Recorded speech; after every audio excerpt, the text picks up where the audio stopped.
Asido ingado asain es asemberiter meset giengese gein tu lepo vagion felepitese nem titkos mathematicae keplete ken vagi aiovo eloregelse senek, kepese gen mulik, hanemegi melisegesen rationalis es antifragilis gondolko dasmod felepitesen. Charlie Munger evzazados bölsesege es arenser sintu robustus sag ala pelvei ihletek est as ertekes est, ameli avagionkezeles es a cognitiv psychologia convergencia jat visgalia. A következo oldalakon avagionra erodalo erokent hato biologiai torzita sokat elemzi, miközben olian mentalis modeleket javasol ameliek celja, hogi abefektetok necak elviseliek a volatilitast, hanem profitaljanak isbelole. Annak megertese, hogi apiac asajat psychologiai hibaing tykrözodese, azelso lepes, a tokeng vedelmeben.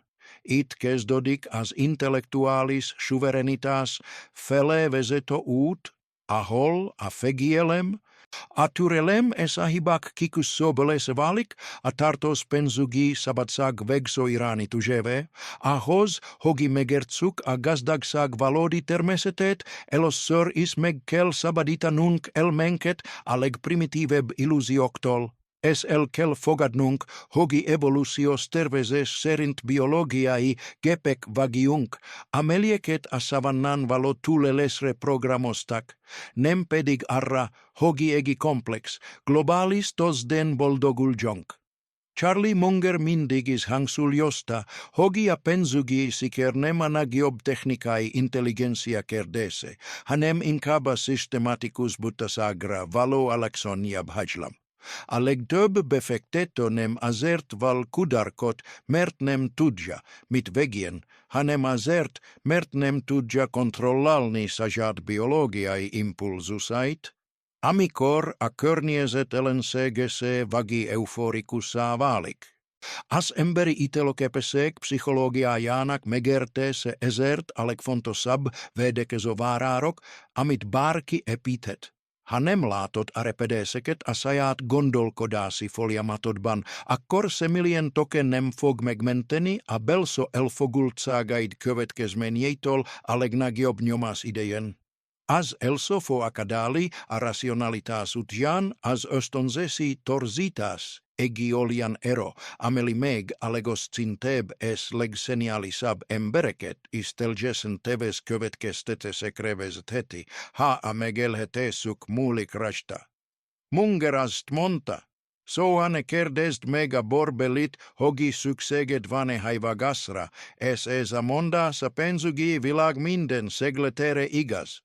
A Wall Streeti elemzoktól az ingatlan ügynökökig szinte mindenkinek, aki tanácsot ad, olyan ösztönzőrendszere van, amely nem feltétlenül van összhangban a hosszú távú túléléseddel. A mentális antifragilitás azzal kezdődik, hogi felismerjük, hogi a legtöbb halott erv utólagos racionalizálás, amelinek célja a beszélő nyereségének javítása. Alapvető, de kulcsfontosságú biztonsági intézkedés megtanulni automatikusan figyelmen kívül hagyni minden olyan velemenit, amelyik olyan szemelitől származik, akinek érdekellentéte van. A viszonosságra való hajlam egi másik pszichológiai mozgatórugó, amelyet a marketing és pénzügyi szakemberek kihasználnak, hogi gyengítsék a védelmeidet, és suboptimális döntésekre kényszerítsenek. Arra vagyunk programozva, hogi viszonozzuk a szívességet, bármilyen kicsi is legyen az, és ez a társadalmi nyomás drága szolgáltatások igeni bevételéhez vagikétes befektetésekhez vezethet, pusztán azért, mert valaki kiszámított kedvességgel bánt velünk, vagi kezdetben felajánlott egi ajándékot. A befektetések kontextusában ez a sebezhetőség fogékoniát és minket a manipulátorokkal szemben, akik az udvariasságot trójai falóként használják fel a tokenkhez való hozzáféréshez.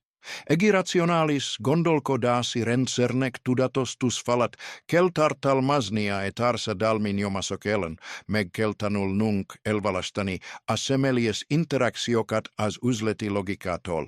Apensugi suverenitas elofeltetele, hogi kepesec legiunc nemet mondani egi rossa janlatra, meg accoris, ha assemeli, aki ast kinalja el buvelo, vagis cives seget et necunc. Acovet kesete seg es as elköteleset seg torsitasa as asabda, ameli arra kenisserit minket, hogito abrais fecte sunk be egihibaba, pustaan azert, mert mar nilvanosan kinilvani tottuk alas pontunkat, vagi korabban eroforasokat fordi tottunkraa. As emberi elme reteg a cognitiv dissonantiatol. Es in kabel sulieda hajoval minsem hogi beis merie, hogia kes detitesis teves volt, es aviselkedes a töre keniseg köse pontiaban al, a keptelen seg megvaltostatni, a velemen junket, ui bisonite koklatan. Monger ast a sokast giakorolta, hogi minden evben elpustitia alekedveseb ötleteit, ami a mentalis hygienia egiik formaja, ameli lehetove tesi, a renser samara as alkalmas kodast es a tulelest. Ha azon kapod magad, hogi egi befektet est, pustaan azert vedes, mertnem akarš ostobanak tunni, a barataid vagi ismeroseid elot, akor mar elvestetted a rationalita sert vivot catat, a piačnak ninsenek emlekei, a multbeli elköteleset segeidrol, es neketsem kelene, hameg akarod vedeni a jovodet. As irigi segre, es feltekeni segre, valo hajlam talan a senvedes, es aros pensugi dontesek legosto bab forrasa. Mivel arra kestetias egieneket, hogi tulzot kotskasatokat valal janak pustaan azert, hogi maaso glat sholagos sikeret elerjek. Munger psychologia jaban as irigiseg phobun, amelinem kinal jutalmat, elented ben mas bunakel, ameliek legalab pilanatni örömetokosnak. Halatod, hogi eginalad kevesbe tehetseges embergjorsaban kerespenst, as erzelmi elenalo kepeseged igazi probaja. Ha hagiod hogi masok sikere dictalja a kotska zature sedet, akora vagionod kultsait a serensenek es a piaceseliainek adod at. As igazi pensugi fugetlen seg magaban foglalja ast a stoikus kepeseget, hogi megfigield masok buboregjait es euphoriait anelkul, hogi ugi eresned, restkel venned bennuk. As egietlen versenitarsad asajat kepeseged, hogi idovel logicus esfegiel meset foliamatot köves. As eler hetosegi torzitas miat arani talanul nagi jelentoseget tulaido nitung a könjen eler heto vagi, a legutob halot informatioknak figielmen kivul hagiva a historikus adatokat es a hossu tavu statistikakat.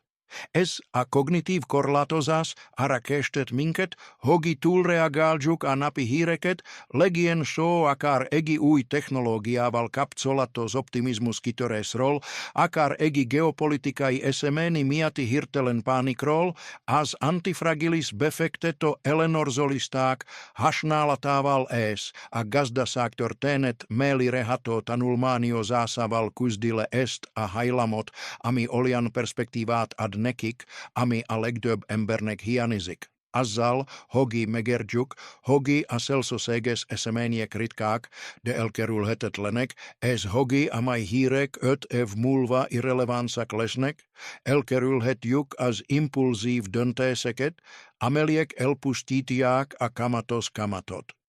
A bölse seg aban reilik, hogi arra ös pontosit sunk, ami fontos es alando, a heliet, hogi chupan azaios es fris dolgokra concentral nank.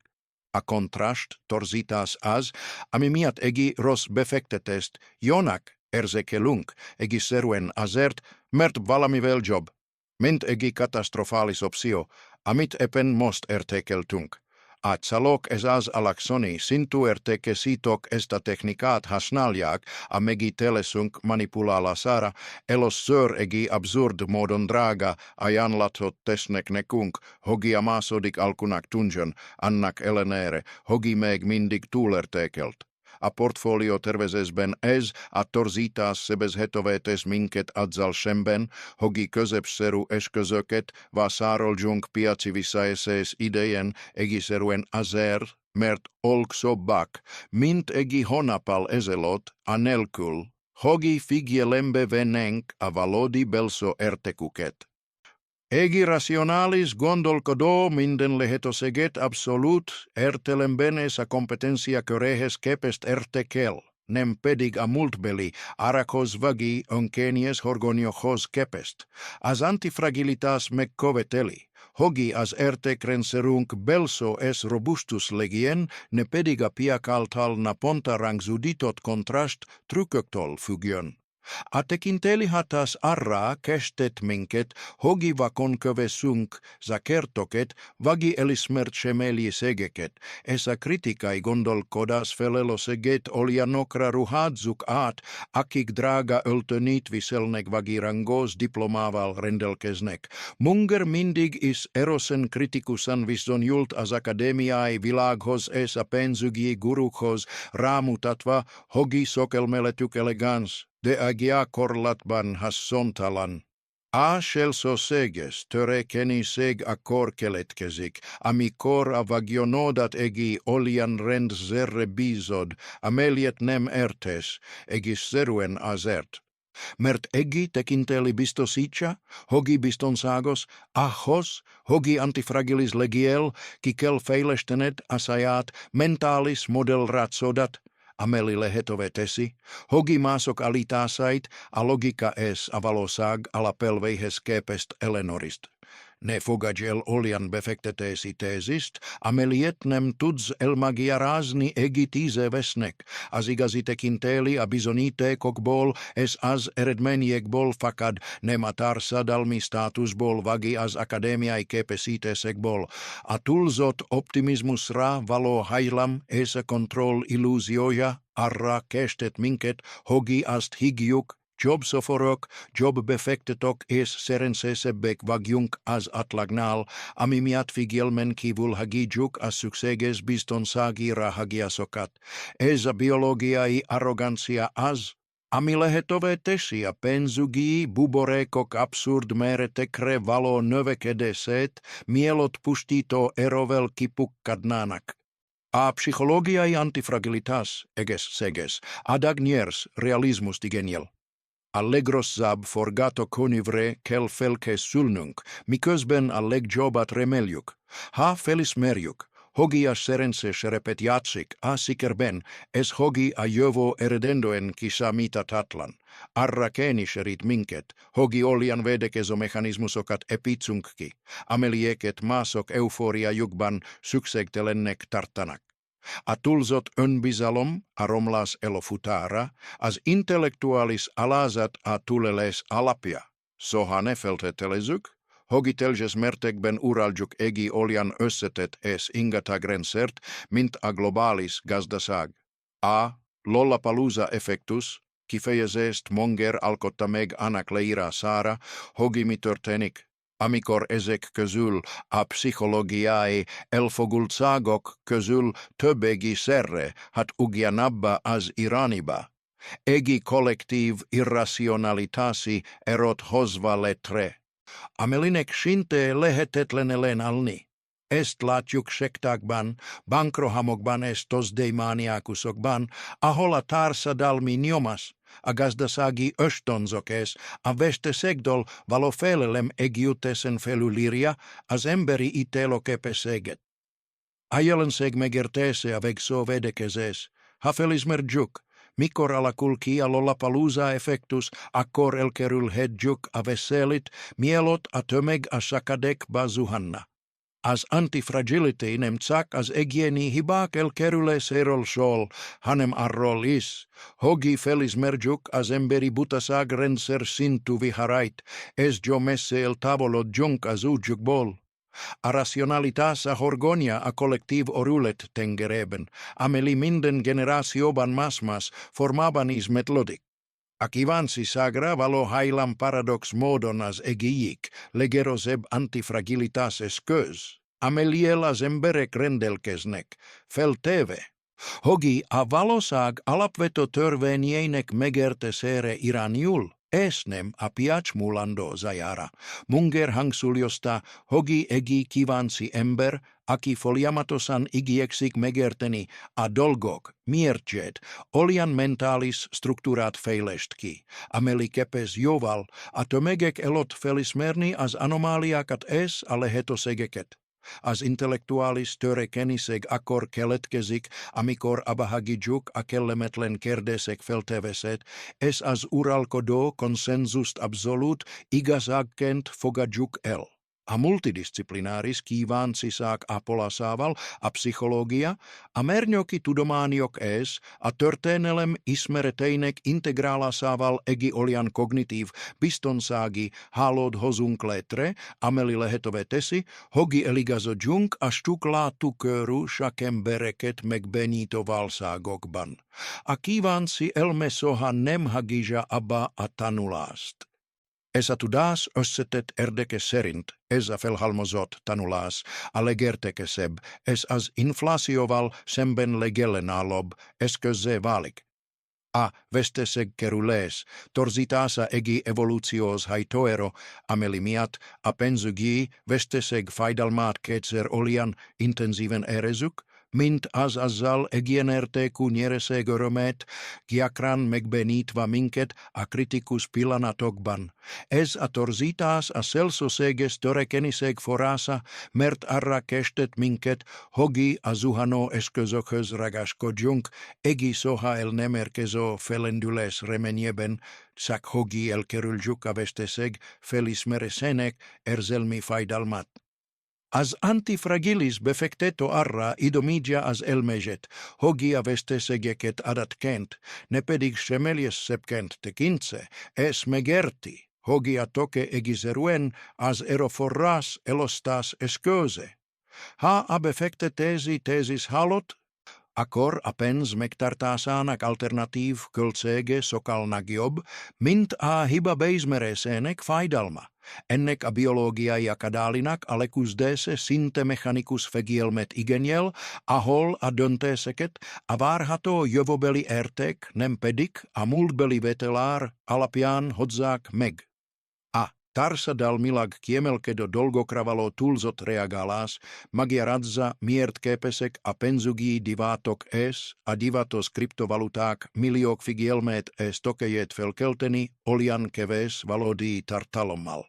Arra vagyunk programozva, hogi figyeljünk arra, amiről mindenki más beszél, ez az ösztönhasznos volt, a törzsön belüli veszélyek felismerésében, de katasztrofális a vagyonkezelés szempontjából. A pszichológiai antifragilitás magában foglalja a szelektív vakság kialakítását a népszerű dolgokkal szemben, és a megzállott összpontosítást az értékes dolgokra.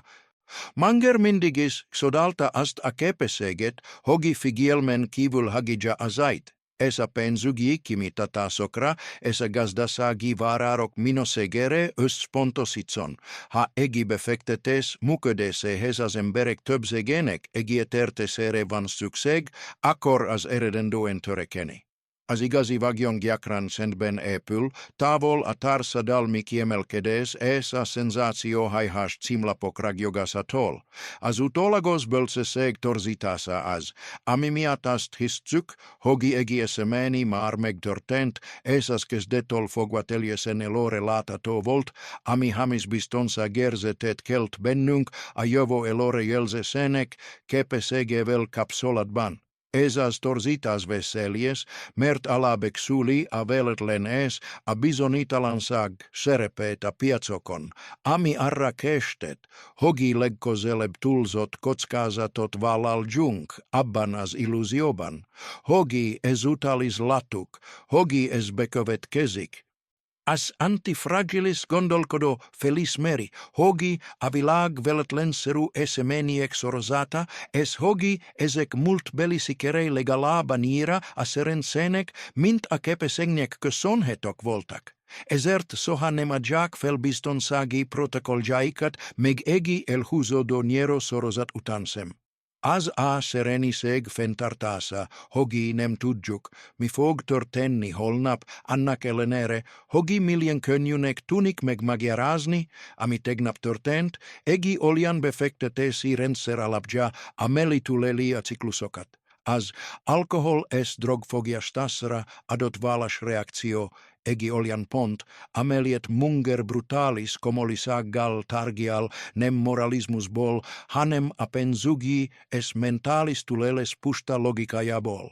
A rationalis itelo cepeseg egi kenies egien suli, ameliet akemiai fuggoseg veglegesen felboritat, eftis edecni vagione epitest törölve el egietlen.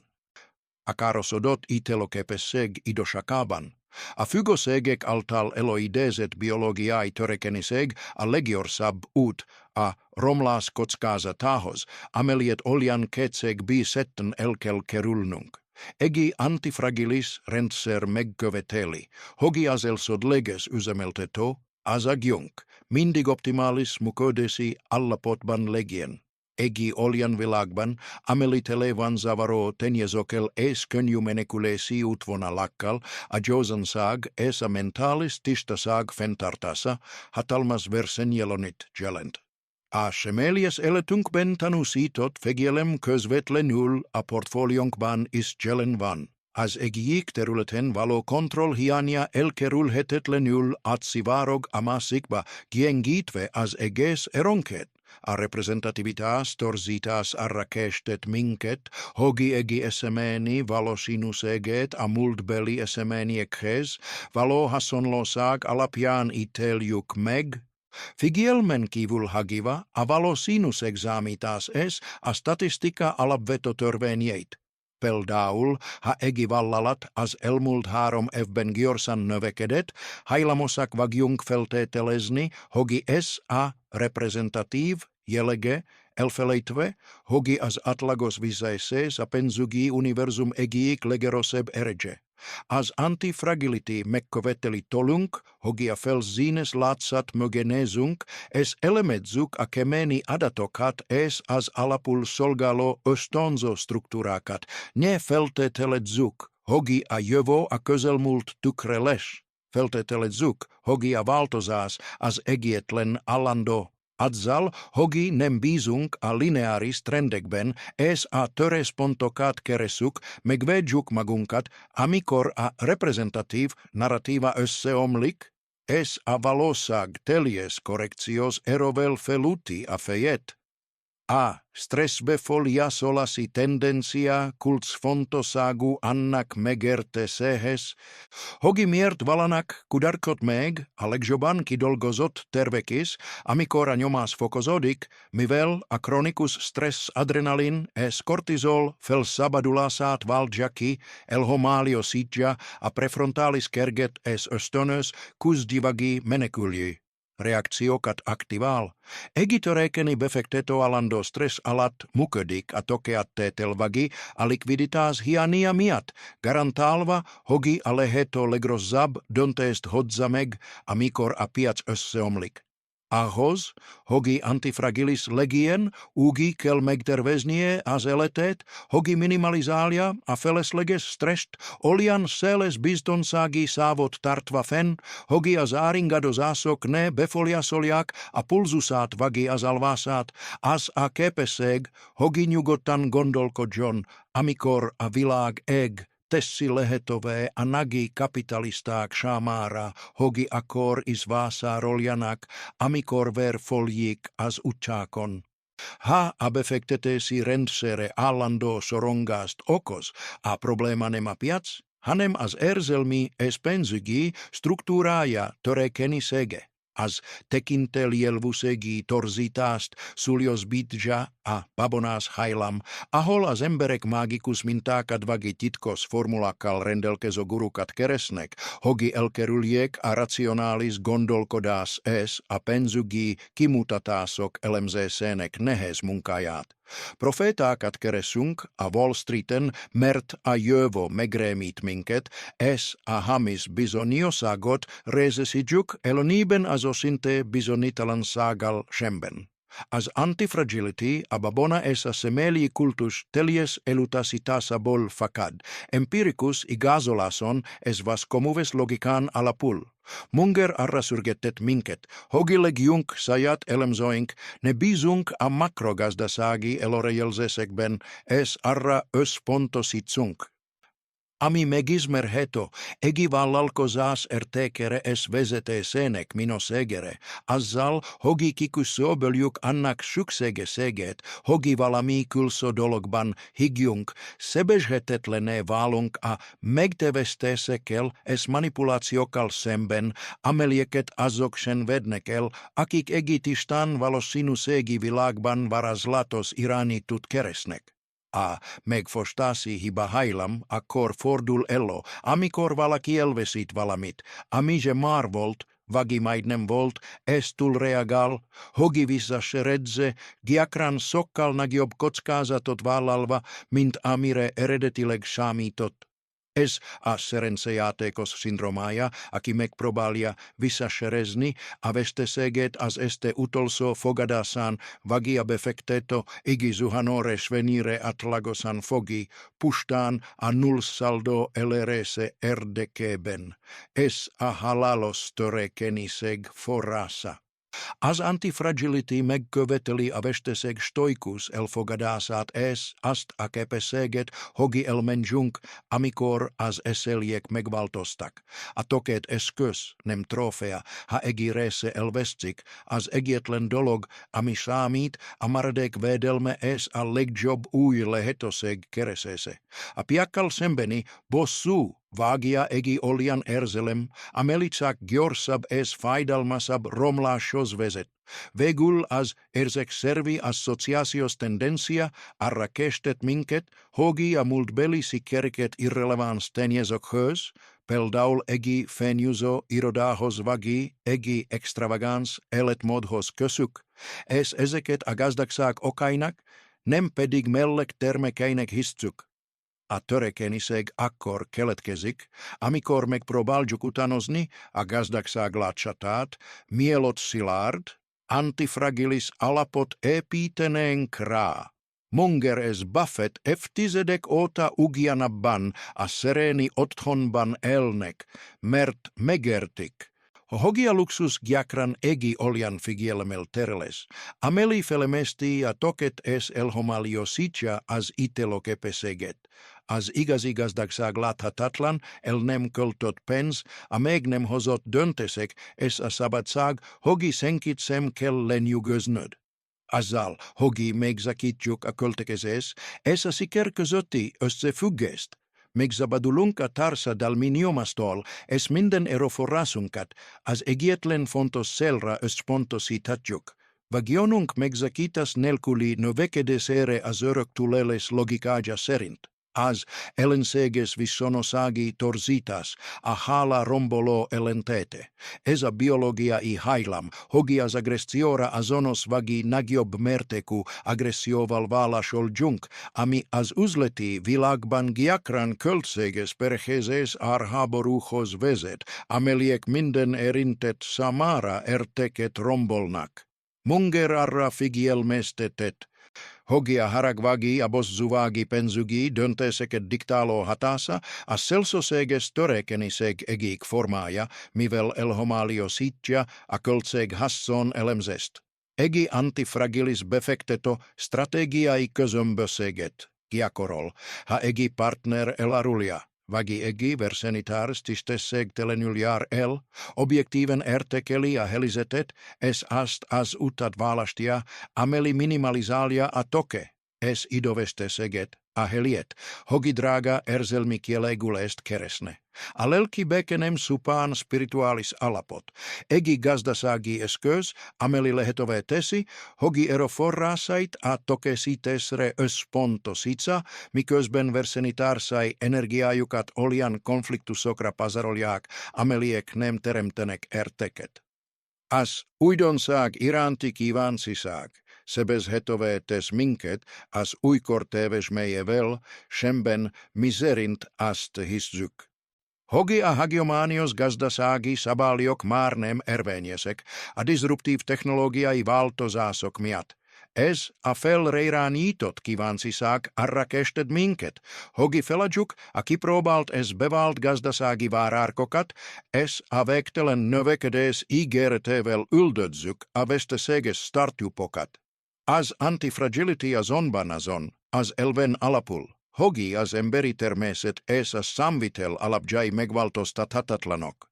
Manger mindig arra buzdított minket, hogi azt keresszük, mi nem fog változni a következő 20 évben, a heliet, hogi megpróbálnánk találgatni, mi lesz a következő nagyidobás.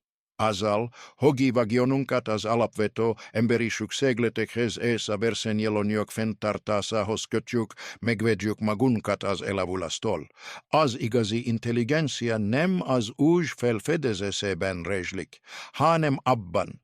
Hogi felismerjük a regies értékes dolgok fennmaradását, egi felszínes újdonságokkal megzálott világban, azért egi szerű asszociációs hatás, egi pszichológiai hiba, ameli soran elmenk, egi múltbeli sikert vagi kudarkot, egi irreleváns körülményhez köt, pénzügyi babonádhoz valetre, ameli torzítsja a jövőbeli ítélőképességet.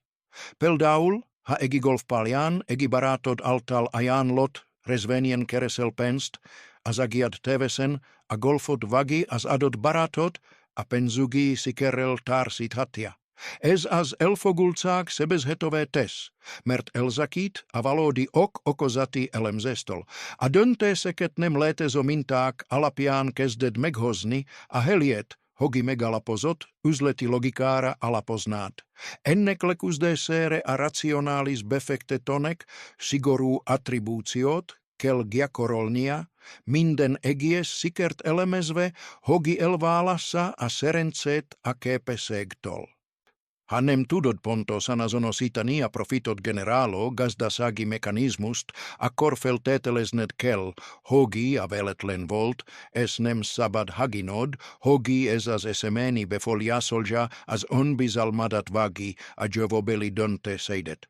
A társadalmi összehasonlítási tendencia nem csak irigiséget szül, hanem konformitási torzítást, és ahol az egyének biztonságban érzik magukat egészszerűen azért, mert ugyanazt teszik, mint a csoport többi tagja.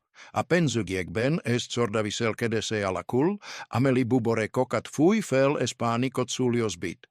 A törékenység itt rendszer szintű. Ha a biztonságot a konszenzuson múlik, akkor fogsz elbukni, amikor a konszenzus téves.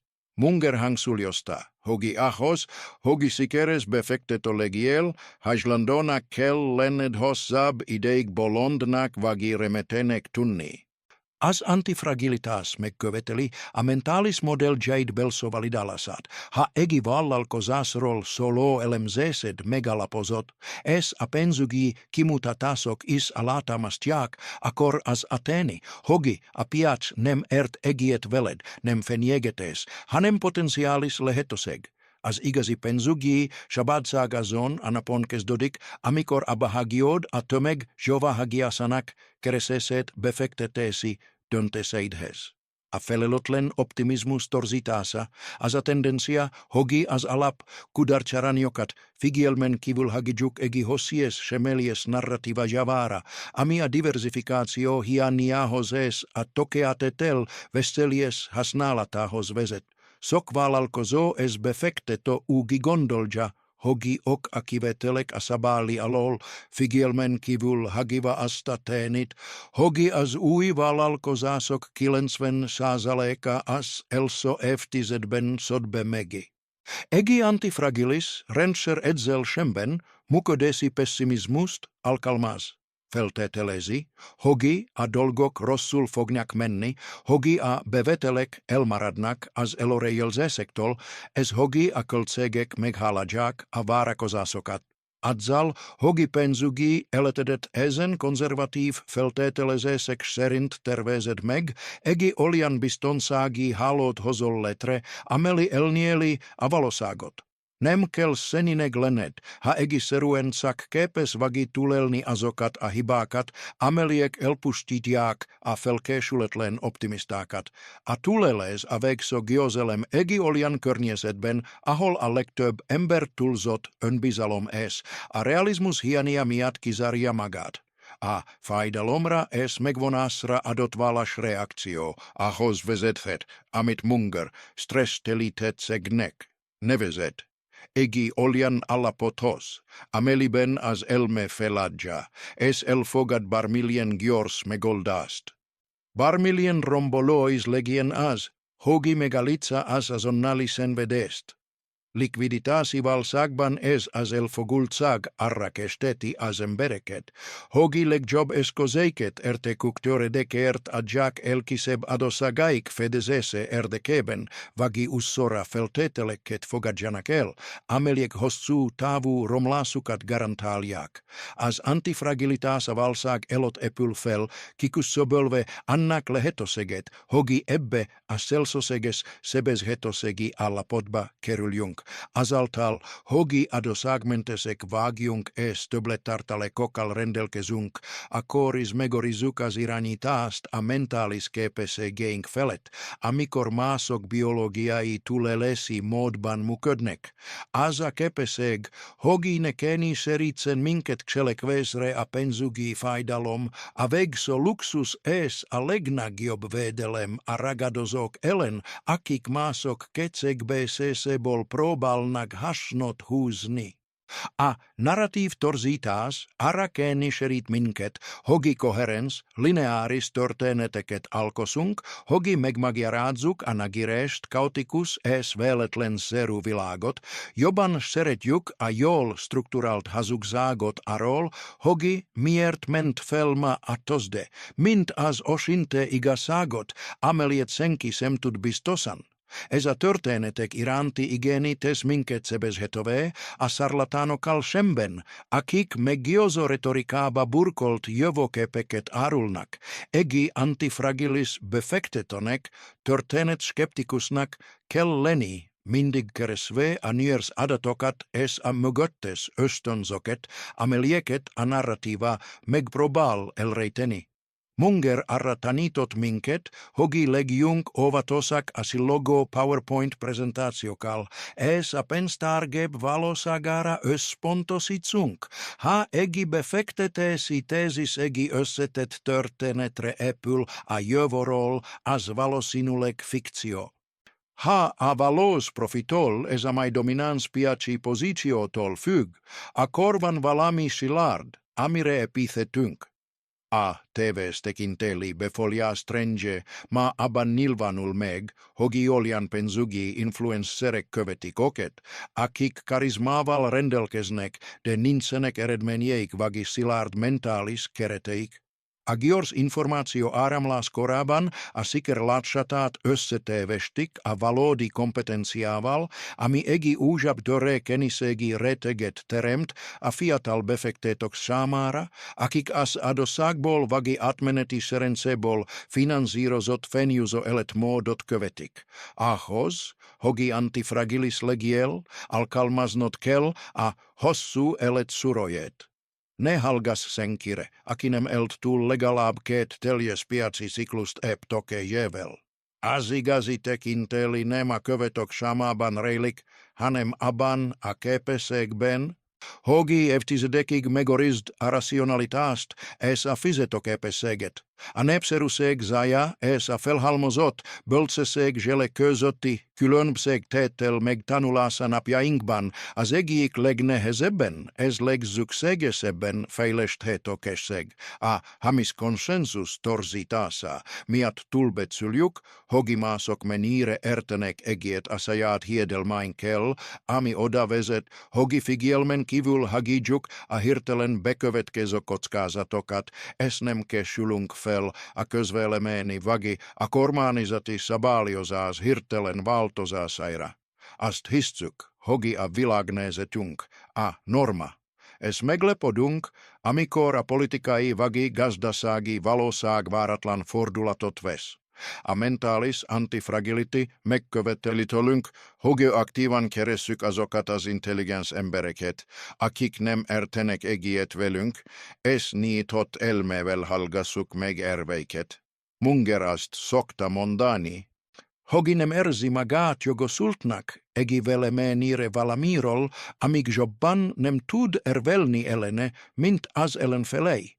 Ez az állandó, önkihívás gyakorlata megakadályozza, hogy a rendszerünk merevő és sebezhetővé váljon a meglepetésekkel szemben. Az igazi biztonság nem abból fakad, hogy igazunk van, hanem abból, hogy melyen megértjük az összes lehetséges tévedési módot.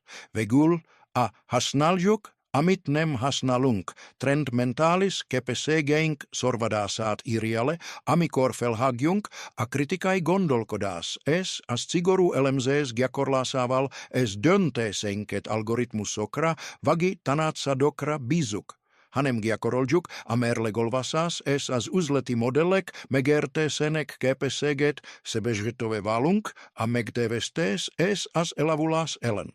A pénzügyi antifragility egi aktív tudományág, amely egész életen át tartó elkötelezettséget igényel az önképzés iránt. Munger meg 99 évesen is folyamatosan olvasott és elemzett új vállalkozásokat nem pénzügyi szükségből, hanem azért, hogy mentális gépezzetét olajozottan tartsa. Azon a napon, amikor felhagyjunk azzal, hogy összetett problémákkal próbára tegyük az agyunkat, elkezdünk sebezhetővé válni.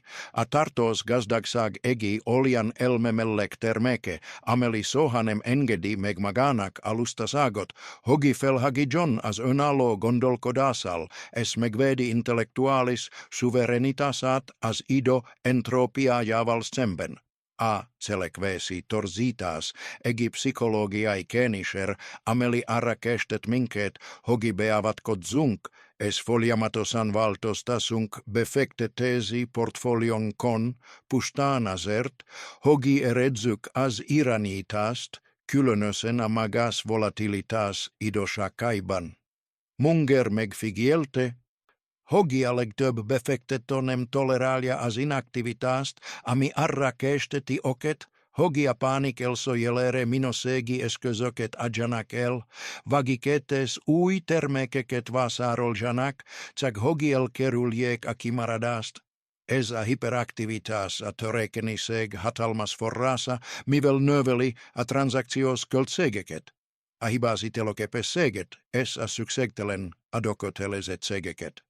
Az antifragility ezzel szemben gyakran a személytevés képességében nyilvánul meg. Ha olyan vállalkozásokat választottunk, amelyek mellé gazdasági várárkokkal és etikus vezetőkkel rendelkeznek, az idő a legnagyobb szövetségesünk. A valódi pénzügyi mesterség védjegye, ha megtanuljuk uralni, a tegyünk valamit, impulzust, és hagyjuk, hogy a tökéletes csendben működjön. Az ösztönzők túlzott reagálásának tendenciája olyan eros, hogy meg a legjobban megtervezett rendszereket is megronthatja, hanem figyelik őket heves szkepticizmussal. A történelem szinte minden vállalati és pénzügyi katasztrofája egi olyan ösztönző struktúrára vezethető vissza, amely az értékesítési volument vagi, a rövid távú profitot jutalmazta, a toke hosszú távú fennmaradásával szemben. Egi antifragilis befektetőnek az ösztönzők igazságügyi elemzőjének kell lennie, Hogian fizetik a vezeri gazgatot, mekorák a penzugi tanacado bonusai, mimotivalja a jelen test, kiado elemzot, ha az östonzok celia a tulzot kockázat valjalas östonzese, a struktura eredendo entorekeni, es elob utob össeomlik. Olian helizeteket kelkeresni, ahol teljes az öshang, ahol adönte sozoksaját vagyonuk jelentos mertekben forog kockán, csak akkor bízhatunk abban, Hogi az óvatosak fogja irányítani az üzleti végrehajtást, ha valódi bor van a játékban. A organizóhatás túlzottan az elszokent kapott információra például a részvényivá szárlási arra vagi annak történelmi cuccára támaszkodunk, ami torzítja a jelenlegi belso értékének felmérésére való képességünket. Ha egi részvény ára $100-ról $50 esik, a törekeni befektető a 100 árfolyamnál lehorgonizottnak érzi magát, ez az 50-et alkunak tekinti anélkül, hogi megvizsgálna, hogi a vállalat fundamentumai tartósan károsodtake. Ez a mentális merevség az, ami sokakat megakadályoz abban, hogi időben csökkentsék veszteségeiket, vagi felismerjék, mikor vált egi lehetőség toxikusa. Ahhoz, hogi antifragilisak legjunk, rendszeresen gyakorolnunk kell a mentális tabula rasat. Kérdezzük meg magunktól. Hogi, amely információkkal újra megvennénk az adott eszközt a jelenlegi áron. Ha a válasz nem, a pozíciót az eredeti belépési ártól függetlenül fel kell számolnunk. A húszegünknek a jelen valósághoz kell kapcsolódnia, nem a múltbeli hibáinkhoz. A hasonlósági asszociációs tendencia arra enged következtetni, hogi mivel két helizet felszínes jellemzőkkel bír, ugyanazzal a gazdasági eredménnyel járnak, figyelmen kívül hagyva a kritikus másod, ez harmadrendű változókat. Ez a pszichológiai hiba az, ami miatt a befektetők olyan vállalatokban keresik a következő Google-t vagi, a következő Amazont, amelyek nem rendelkeznek ugyanazokkal a versenyelőnnyel, vagi ugyanazzal a piaci kontextussal rendelkeznek. Ez a törekvéség az intellektuális lustaságból fakad, amely leegizerusített analógiákkal helyettesíti a mellirehátó elemzést. Munger az tanította nekünk, hogi minden vállalkozást, a saját alapelvei alapján kell értékelni, a költségszerkezete, az árazási ereje és az újrabefektetési képessége. Ne csábítson el a tozdei promóterek könnyű összehasonlítása, keresse azokat, a finom különbségeket, amelyek megkülönböztetik a bajnokot az utánzótól, a vagyon a kivételes eszközök egészségének megértésével épül, nem pedig olyan felszínes minták követésével, amelyeket a véletlen általában gyorsan megkáfol. Hamis bizonyosság torzítása, azok menedéke, akik nem tolerálják a való világ kétértelműséget, és komplex matematikai modellekben vagi garantált eredményeket ígérő szakértői előrejelzésekben keresnek vigást. A pénzügyi szektor ezt a sebeshetőséget használja ki, vedett tokevel, rendelkező termékek vagi olyan kereskedési algoritmusok értékesítésével, amelyek látszólag kiküszöbölik a kockázatot, miközben a valóságban csak elrejtik, vagi rendszerszintű törekvésségé alakítják. Egi antifragilis befektető elfogadja, hogi a kockázat az életés a befektetés elválaszthatatlan része, nem próbálja meg kiküszöbölni, hanem inkább kezeli, és úgy pozícionálja magát, hogi szövetségesévé tegye. A bizonytalanság elismerésével arra kényszeríti magát, hogi szelesebb biztonsági ráhagyásokat tartson fenn, ez valós, nem kozmetikai módon diversifikálja jövedelemforrásait.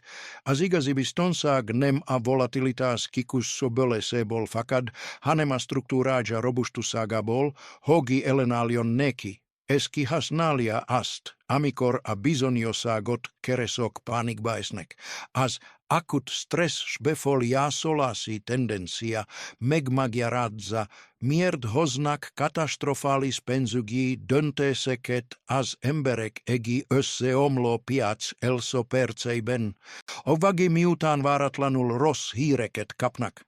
Ilienkor as agi as amygdala elterites alpo tabakerul amelifelulir minden evek alat felhalmozodod logicus ervelest, as erselmi serule keniseg a tokeleg nagyob elensege. Ennek lecus desere niugalom protokolokat, kel letre hozni, elore megirt shabaliokat, ameliek megtildiak, a stresses helizet ben valo kereskedest, eseloiriak, hogi legalab husonegi orat variunk, mielot barmilien jelentos lepest tennenk a portfolionkal. Munger mindig tudatos visca fogot saggal kereskedet, tudvaan hogi asietseg pasarlaast eredmenies. Adonte shozatali foliamat lelasita saval lehetove testsuk, hogi rationalis renserunk vissanierie as iranitast, megvedve vagionunkat as erzelmi görtsöktol, ameliek meghata rozzak a tömeget, es ameliek giakran allegros sab pillanatokat jelzik a celekvezre.